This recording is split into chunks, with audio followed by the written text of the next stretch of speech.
السلام علیکم. کیا حال ہے جی آپ سب کا؟ امید ہے کہ انشاءاللہ آپ ٹھیک ہی ہوں گے.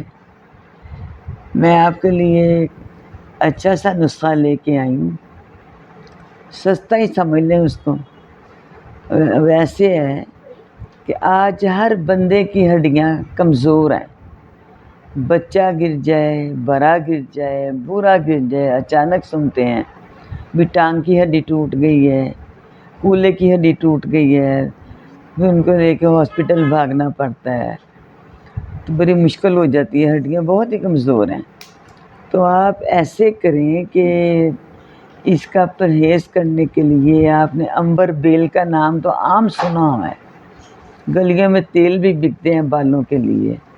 یہ درختوں میں ایسی ہوتی ہے جیسے سوئیاں گری ہوتی ہیں. انہیں بیجتا کوئی بھی نہیں ہے، یہ اپنے آپ اگ جاتی ہے، درختوں کے اوپر جال ڈال دیتی ہے. وہ جو نیچے درخت آتا ہے وہ درخت ضائع ہو جاتا ہے، اتنی طاقت ہے اس کے اندر. تو آپ نے وہ عنبر بیل لینی ہے.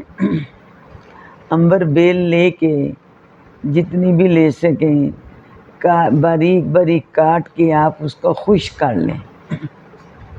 خشک کرنے کے بعد اتنے خشک کریں کہ اس کا نا پاؤڈر آسانی سے بن جائے. جب خشک ہو جائے تو اس کو چٹو دستے میں پیس لیں، پاؤڈر بنا لیں. چھلنی سے چھان لیں اس کو باریک. اس کا استعمال صبح، دوپہر اور شام ٹی سپون لینا ہے ایک گرم دودھ کے ساتھ.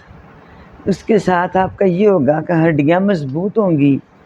جو اکثر دانت خراب ہو جاتے ہیں، کئی دفعہ اپنے آپ بھی گر جاتے ہیں، وہ بھی مضبوط ہوں گے. ناخنوں کے اوپر کئی دفعہ درز آ جاتی ہے، ناخن خراب ہو جاتے ہیں، سفید سفید داغ آ جاتے ہیں، یہ بھی ٹھیک ہو جائیں گے. آپ اس کو استعمال کر کے دیکھیں، یہ فائدہ ہی فائدہ دیتی ہے. اس کے ساتھ کوئی نقصان نہیں ہے. یہ آپ کسی کو بھی بتا سکتے ہیں. اس کا استعمال بہت آسان ہے. اور اگر آپ اس کا تیل بنانا چاہیں تو آپ نے ایسے کرنا ہے، 1 پاؤ لینی ہے عنبر بیل، 1 پاؤ گری کا تیل لینا ہے اور 1 پاؤ زیتون کا تیل لینا ہے. آپ نے پہلے عنبر بیل کو لے کے نا الگ سے پانی میں خوب پکانا ہے.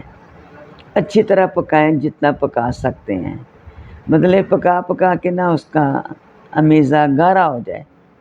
پھر اس کے اندر آپ نے دونوں تیل ڈال دینے ہیں، ہلکی آگ پہ پکانے ہیں. جب ان کا تیل کے اندر پانی خشک ہو جائے، اس کا غور سے دیکھنا.